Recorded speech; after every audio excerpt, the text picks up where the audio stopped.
Andy শুয়ে পড়েছে? তুমি সবার চিন্তা করো তাই না, শুধু নিজেকে ছাড়া? মানে তনু, এবার নিজের ব্যাপারে ভাবা শুরু করো। এতটা সেলফলেস হয়ে কিচ্ছু পাওয়া যায় না। কি বলছো তুমি বীর? তুমি যখন এসব কথা বলো আমার মনে হয় আমি অন্য কারোর সাথে কথা বলছি। পরিষ্কার করে বলো কি বলতে চাও। সেটাই বলতে চাই যেটা অনেক আগে বলা উচিত ছিল।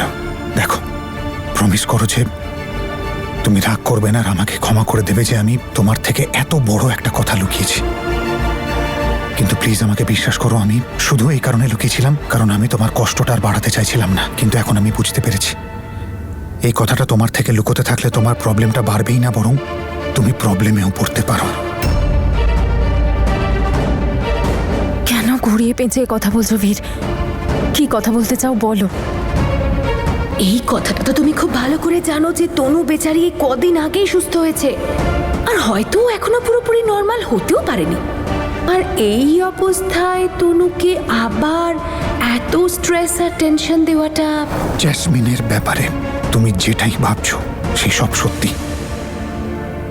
জ্যাসমিন তোমার সাথে নাটক করছে। তনু, তোমার স্মৃতিশক্তির কিচ্ছু হয়নি, তুমি একদম ঠিক আছো। জ্যাসমিনকে নিয়ে তোমার যতগুলো ডাউটস আছে সেগুলো সব সত্যি, তাই প্লিজ নিজেকে ডাউট করো না। হ্যাঁ, নিয়ে এসেছিলাম আমি তনুকে এখানে, আর আমি নিজের হাতে আগুন লাগিয়েছি, কারণ আমি সহ্য করতে পারছিলাম না বীর, তুমি আর ও আবার এক হয়ে গেছিলে। তুমি ওকে এতটা ইম্পর্টেন্স দিচ্ছিলে, এত কেয়ার করছিলে, ওকে এত ভালোবাসছিলে, সহ্য করতে পারছিলাম না আমি। এত কষ্ট করে তোমাকে ফিরিয়ে নিয়ে এসেছিলাম আমি আমার জীবনে, আর আবার এই তনু চলে এলো তোমাকে আমার থেকে কেড়ে নেওয়ার জন্য। সহ্য করতে পারছিলাম না, তাই এখানে নিয়ে এসেছিলাম ওকে পুড়িয়ে মারতে অথবা পুরোপুরি অসুস্থ করে দিতে। শুনতে পেয়েছো তুমি? আর জ্যাসমিন এইসব এই কারণেই করছে কারণ ও তোমাকে ঈর্ষা করে। ও তোমাকে ঈর্ষা করে কারণ আমি তোমাকে ভালোবাসি। ও তোমাকে ঈর্ষা করে কারণ তুমি ঠিক হয়ে গেছো। ও তোমাকে ঈর্ষা করে কারণ তুমি আমাকে বিয়ে করে এই বাড়িতে আবার ফিরে এসেছো। ও তোমাকে ঈর্ষা করে তনু কারণ ও এই সব কিছু নিজের জন্য চাইতো। ও তোমাকে ঈর্ষা করে কারণ ও আমার স্ত্রী হয়ে এই বাড়িতে আসতে চেয়েছিল।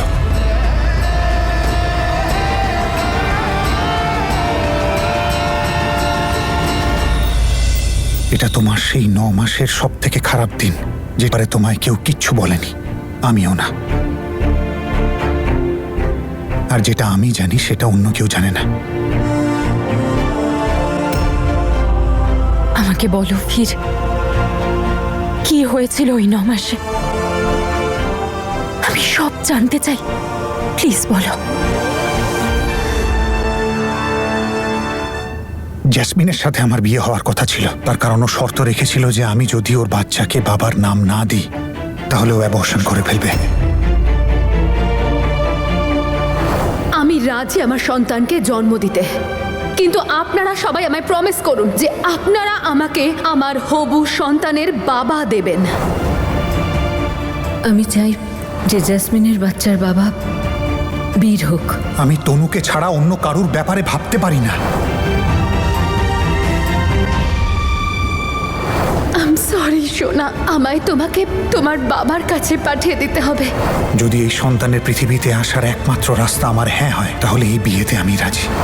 মা অমৃতের সন্তান এই বাড়িতেই জন্ম নেবে আর আমাকে নিজের বাবা বলবে।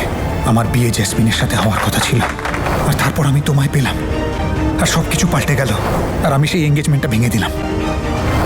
তনু, আমি তোমাকে ভালোবাসতাম, তোমাকে আমি বিয়ে করতে চাইতাম, তোমার সাথে থাকতে চাইতাম, কিন্তু জ্যাসমিন তার চেষ্টার কোনো ত্রুটি রাখেনি সবাইকে এইটা প্রমাণ করাতে যে তুমি মেন্টাল অ্যাসাইলামেই ঠিক আছো। তনুকে নিজেদের কাছে রাখার এত বড় দায় আমরা নিতে পারবো না। মেন্টাল অ্যাসাইলামই তনুর জন্য সুরক্ষিত। সেই কারণে আমি দাদু, ঠাম্মি, মা কারোর কোনো কথা শুনিনি। আমি শুধু তোমার সাথে থাকতে চাইতাম যে কোনোভাবে, সেই জন্য আমি তোমাকে বিয়ে করেছিলাম। আমি আর বীর এখন স্বামী স্ত্রী, আমাদের বিয়ে হয়ে গেছে। জ্যাসমিন এতটাই রাগে ফুঁসছিল যে তোমাকে আগুনে পোড়াতে চেয়েছিল।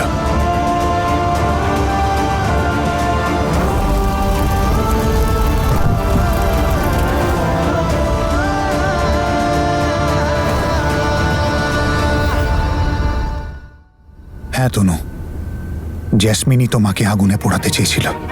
না না না না না, এরকম এরকম হতে পারে না বীর। ও এরকম কি করে করতে পারে? তো তুমি নিশ্চয়ই ভুল বুঝেছ। বোন হয় ও আমার। ও আমাকে পুড়িয়ে কি করে মারতে পারে? ও তোমাকে আগুনের ভয় দেখিয়ে পুনরায় অসুস্থ করতে চেয়েছিল।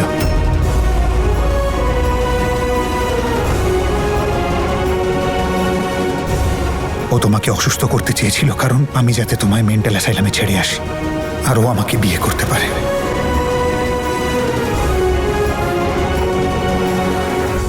এরকম এরকম কি করে হতে পারে? তুমি তো বলেছিলে বীর যে প্রথমবার যখন আমি আগুনে পুড়ে যাচ্ছিলাম জেসমিন আমাকে বাঁচানোর চেষ্টা করেছিল। তো তাহলে কি মিথ্যে ছিল সেটা? না তনু, সেটা সত্যি, কিন্তু এখনকার ব্যাপারটা আলাদা।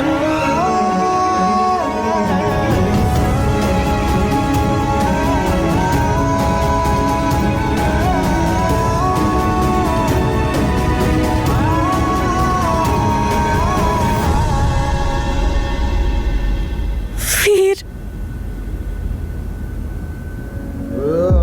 আমার আমার নিজের বোন জেসমিন,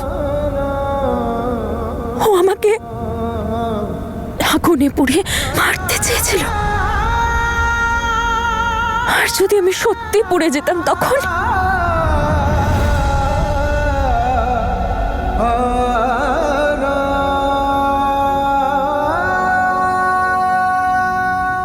এটা শোনো, তারপর তুমি নিজেই বুঝতে পারবে। হ্যাঁ, আমি নিয়ে এসেছিলাম তনুকে আর আগুনও আমি লাগিয়েছিলাম, কারণ আমি সহ্য করতে পারছিলাম না বীর ও আবার তোমার জীবনে ফিরে এসেছিল। তুমি ওকে এত ইম্পর্টেন্স দিচ্ছিলে, এত ভালোবাসছিলে, এত কেয়ার করছিলে, সহ্য করতে পারছিলাম না আমি। সেই জন্য আমি নিজে ওকে এখানে নিয়ে এসেছি যাতে ওকে আমি পুড়িয়ে মারতে পারি কিংবা ওকে একেবারে অসুস্থ করে দিতে পারি। বুঝতে পেরেছো তুমি? কেউ কাউকে এতটা ঘৃণা কি করে করতে পারে ফির? তা নিজের দিদিকে।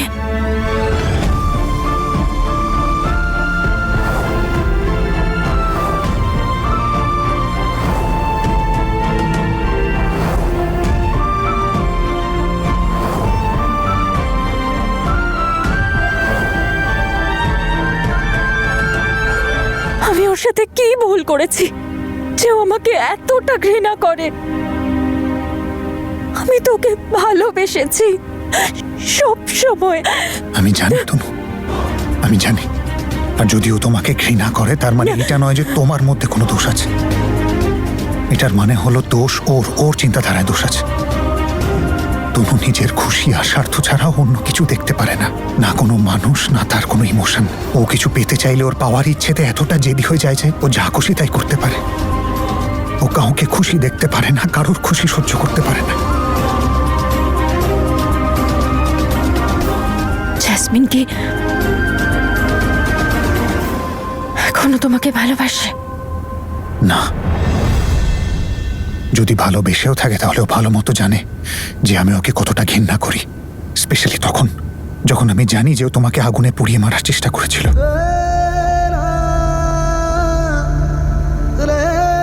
তনু, আমি জেসমিনকে আমাদের সবার জীবন থেকে দূরে পাঠাতে চেয়েছিলাম, কিন্তু ভাগ্যের খেলা দেখো, তুমি ওকে ফিরিয়ে নিয়ে এলে। তুই আর কোনো জেদ করবি না, চুপচাপ আমার সাথে বাড়ি যাবি। ও সেই রাতে আমার ভয় হাইওয়েতে পালিয়ে বেড়াচ্ছিল যখন তুমি ওকে নিয়ে এলে। আর তারপর তোমার ইমোশন, তোমার মা না হতে পাওয়ার যন্ত্রণাকে হাতিয়ার করে ও এই বাড়িতে চলে এলো। এই সব কিছু আমার সামনে ঘটছিল, কিন্তু আমি চুপ ছিলাম। তার কারণ আমি এইটা জানতাম যে অ্যাটলিস্ট ও যদি আমার চোখের সামনে থাকে তাহলে ওর সবকটা চাল তো আমি দেখতে পারবো। আর আমি জেসমিনকে ততদিন পর্যন্ত সহ্য করব যতদিন অমৃতের সন্তান না জন্ম নেয়, কারণ এই বাড়ির উত্তরসূরি, আমার ভাইয়ের শেষ সম্বল। কিন্তু ভাগ্যের খেলা দেখো, তুমি ওকে ফিরিয়ে নিয়ে এলে। তুই আর কোনো জেদ করবি না, চুপচাপ আমার সাথে বাড়ি যাবি। ও সেই রাতে আমার ভয় হাইওয়েতে পালিয়ে বেড়াচ্ছিল যখন তুমি ওকে নিয়ে এলে। আর তারপর তোমার ইমোশন, তোমার মা না হতে পাওয়ার যন্ত্রণাকে হাতিয়ার করে ও এই বাড়িতে চলে এলো। এই সব কিছু আমার সামনে ঘটছিল, কিন্তু আমি চুপ ছিলাম। তার কারণ আমি এইটা জানতাম যে অ্যাটলিস্ট ও যদি আমার চোখের সামনে থাকে তাহলে ওর সবকটা চাল তো আমি দেখতে পারবো। আর আমি জেসমিনকে ততদিন পর্যন্ত সহ্য করব যতদিন অমৃতের সন্তান না জন্ম নেয়, কারণ এই বাড়ির উত্তরসূরি, আমার ভাইয়ের শেষ সম্বল। জেসমিনের এই বাড়িতে থাকার একমাত্র কারণ শুধু এবং শুধু মায়ের বাচ্চাটার প্রতি টানের জন্য। তার কারণ আমি চাই না যে আমার ভাইয়ের শেষ সম্বল এই বাড়ি থেকে দূরে চলে যাক। আমার সব সময় মনে হতো বীর যে জ্যাসমিন বদলে যাবে, আজ নয়তো কাল ও ঠিক শুধরে যাবে, কিন্তু না।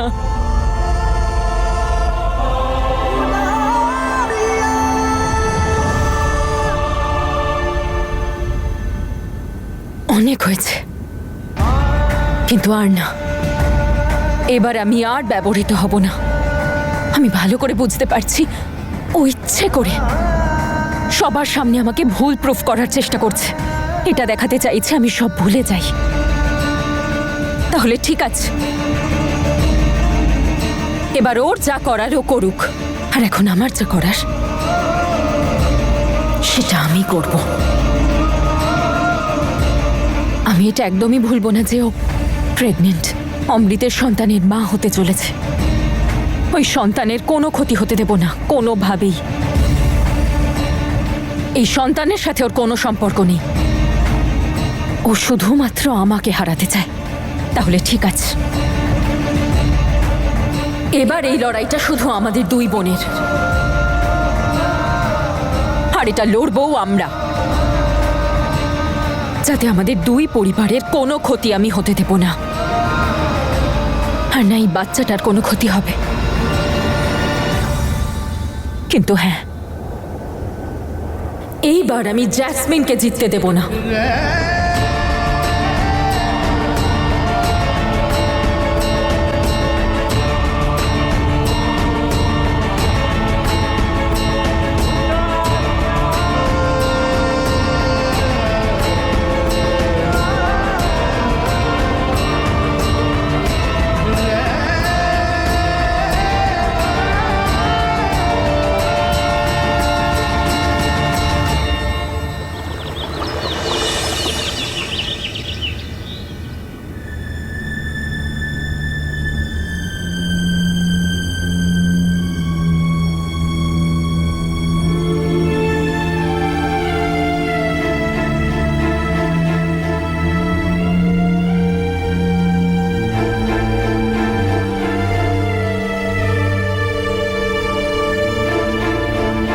তনুমা, বীর কোথায়? আমি তোদের দুজনকে দই চিনি খাওয়াতে চাই। দীপ বলছিল যে তোরা দুজন বড় কিছু করবি, বলছিল যে ওরা এমন কিছু করবে যে সব ঠিক হয়ে যাবে। হ্যাঁ ঠাম্মি, এমনটাই ভেবে নাও। কারণ অন্যায়কে খুব বেশি দিন ধরে সহ্য করলে যে অন্যায় করে সে অন্যায়টাকেই ঠিক মনে করতে শুরু করে, আর যে সহ্য করে সে শুধু বোকা হয়ে যায়। তাই আমি আর বীর ডিসাইড করেছি যে আমরা আর কোনো অন্যায় সহ্য করব না, বরং অন্যায়ের বিরুদ্ধে রুখে দাঁড়াবো। ঠিক বলেছিস মা, আমি জানি তোরা দুজন মিলে সব ঠিক করে দিবি, অমরজিৎকে উচিত শিক্ষা দিবি। নে দই চিনি খা।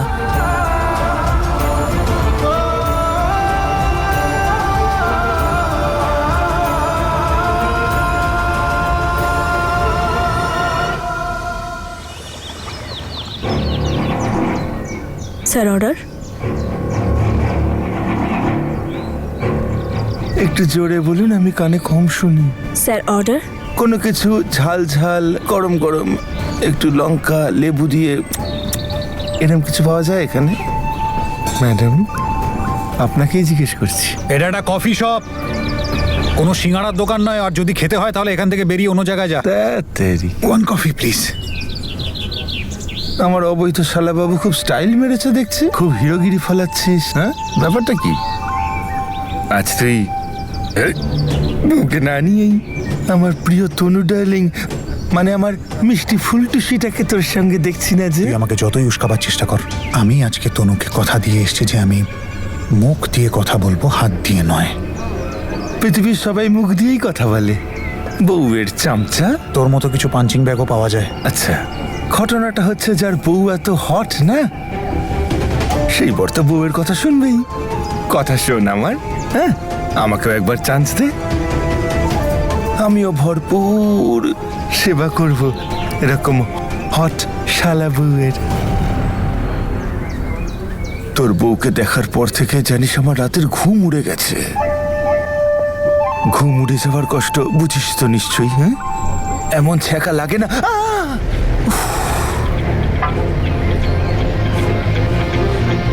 সাবধানে থাকিস। আমার বউ একবার রাগলে পরে দাবানল লাগিয়ে দেয়। সেই আগুনেই তো পুড়তে চাই আমি।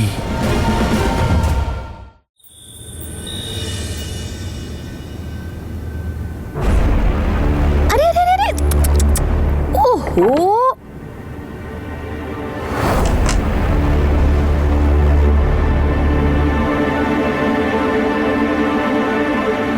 তনু, কি হলো রে? দরজাটা হঠাৎ করে বন্ধ করে দিলি কেন তুই?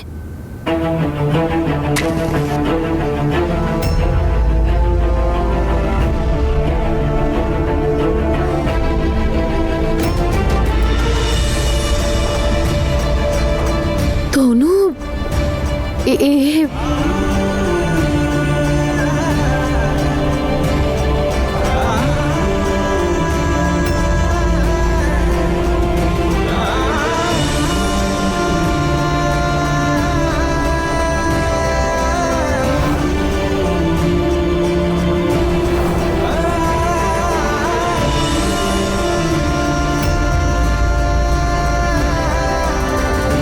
না না না না না, ছাড় ছাড় তনু, তো এ কি করছিস তুই? কি করতে চাইছিস? আগুন লাগাতে চাইছি। বল, লাগাবো? লাগাবো আগুন, যেমন তুই লাগিয়েছিলিস গোডাউনে আমাকে আটকে রেখে। বল, লাগাবো আগুন? বাঁচা! চিৎকার করার চেষ্টা করবি না, কারণ তাহলে তোকে হাজারটা প্রশ্নের সম্মুখীন হতে হবে।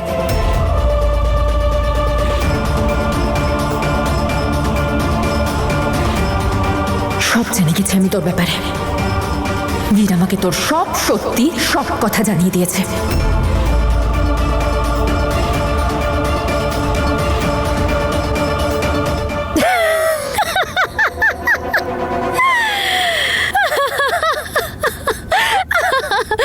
বাহ, ফাইনালি ফাইনালি ফাইনালি তুই তুই তুই ভাবতেও পারবি না এটা বলে তুই আমাকে কি যে শান্তি দিলি। উফ, আমি তো ফ্রি হয়ে গেলাম, বেঁচে গেলাম এই রোজ রোজের জঘন্য নাটক থেকে। আরে আমার তোর জন্য একটু চিন্তা হতো না, কিন্তু তাও সবাইকে দেখাতে হতো যে আমি তোকে নিয়ে কত চিন্তা করি। এবার আমি খুলে নিঃশ্বাস নিতে পারবো। না হলে কিছু করার আগে আমাকে 10 বার ভাবতে হতো যে তনু আবার জানতে না পেরে যায় যে আমি সেই আগের জ্যাসমিনই আছি। খুলে নিঃশ্বাস তো আমিও নিতে পারছি জ্যাসমিন, তোকে নিয়ে আর কোনো ধোঁয়াশাই নেই। কিন্তু হ্যাঁ, অবাক হচ্ছি আমি এটা দেখে যে তোর নিজের কাজ নিয়ে কোনো আফসোস নেই। আফসোস? হ্যালো, জ্যাসমিন না আফসোস করার জন্য জন্মায়নি। আর সব থেকে মেন কথা হলো যে আমার এখন যাই আসে না, যে যা খুশি করুক, আমার যেটা করার আমি সেটাই করব। এটা তো তুইও জানিস, তাই না? তবে সত্যি কথা বলতে আমি খুব কষ্ট পেয়েছিলাম যেদিন জানতে পেরেছিলাম না যে তুই আর এই পৃথিবীতেই নেই। কিন্তু দুঃখের থেকে অনেক বেশি খুশি হয়েছিলাম এটা জানার পর যে ফাইনালি বীর আর আমার রাস্তাটা ক্লিয়ার। তুই জানিস আমরা কত খুশি ছিলাম, আমাদের আশীর্বাদ হয়ে গেছিল, 2 দিন বাদে বিয়ে ছিল, বাড়ির লোকেরা রাজি ছিল, বীর রাজি ছিল, কিন্তু আবার তুই অপয়া মুখটা নিয়ে আমাদের মাঝখানে চলে এলি। আর বীর তো এরকম চোখের নিমেষে রং বদলে ফেললো। আর তোর মনে হয়েছিল বীর তোর জন্য হ্যাঁ বলেছে? ও তোকে বিয়ে করতে চেয়েছিল না জ্যাসমিন। বীরকে সবাই ব্ল্যাকমেল করেছিল, আর সবাইকে তুই বাধ্য করেছিলিস নিজের বাচ্চাকে কাজে লাগিয়ে। হ্যাঁ জানি তো। আর এটা জানা সত্ত্বেও যে বীর তোকে ভালোবাসে না, তুই ওকে বিয়ে করতে চেয়েছিলিস। আরে ভুল, একদম ভুল। আমি বীরকে কোনোদিনও পেতে চাইনি, আর আজও চাই না। আমি শুধু সিং পরিবারে এন্ট্রি নিতে চেয়েছিলাম, কারণ সিং পরিবারে আমার জায়গা পাকা। এমনকি বীরের মনেও আমি জায়গা করেই নিতাম। দখল মানুষকে নয়, জিনিসকে করা যায়। সম্পর্ক আর ভালোবাসাকে করা যায় না। সম্পর্ক তো ভালোবাসা দিয়ে হয়, যেটা তোর সাধ্যের বাইরে।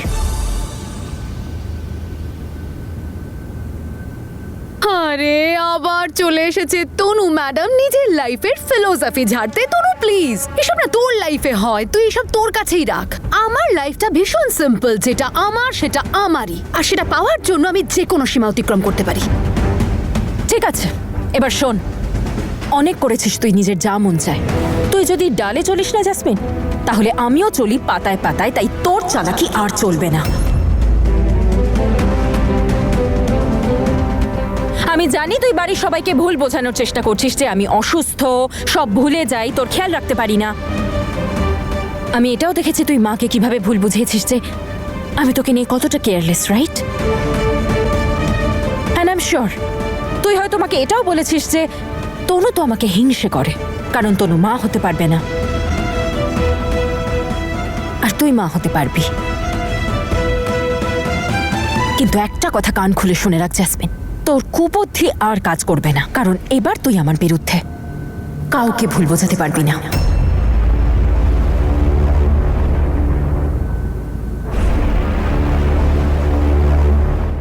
তাহলে তুই চালাকি দেখিয়ে আমাকে হুমকি দিতে এসেছিস?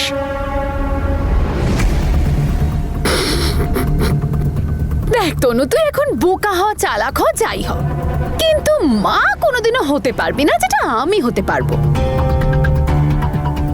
আর আপাতত না, এই বাড়ির প্রত্যেকের স্বার্থ জড়িয়ে এই বাচ্চাটার সাথে। আর এই পৃথিবীটা খুব স্বার্থপর রে তনু, এখানে কেউ তোর মহত্ব দেখবে না, সবার এই বাচ্চাটা চাই, আর যেটা শুধু আমিই দিতে পারি। তুই পারবি না? তাহলে তুই নিজেই আমাকে ভেবে বলতো যে এই বাড়ির লোকের জন্য কে বেশি ইম্পর্টেন্ট, মানে ওদের কাকে বেশি দরকার, তোকে না আমাকে? তোর প্রয়োজন এই বাড়িতে ততদিন যতদিন না তোর সন্তান জন্মাচ্ছে, কারণ তারপর আমি নিজে তোকে বিদায় করব। বীর ঠিক বলে যে তুই কোনোদিন ভালো মা হতে পারবি না জ্যাসমিন।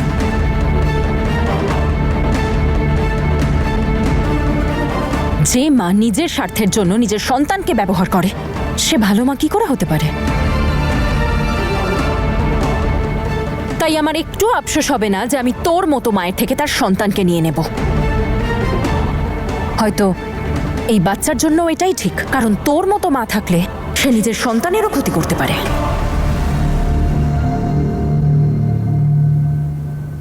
তাই দিন গোনা শুরু করে দে জ্যাসমিন। আমি খুব ভালো করে তোর খেয়াল রাখবো জ্যাসমিন, আর ততদিন রাখবো যতদিন এই সন্তানের খেয়াল তুই রাখবি।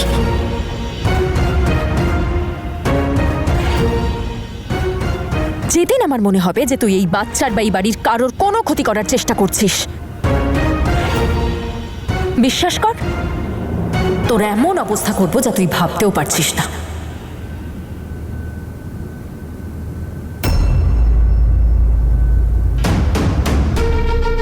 তোর তো অনেক রূপ দেখলাম আমি জ্যাসমিন, কিন্তু আমার যে রূপ তুই এবার দেখবি, সত্যি বলছি নিজের ভাগ্য আর নিজেকে দুজনকেই দুষবি।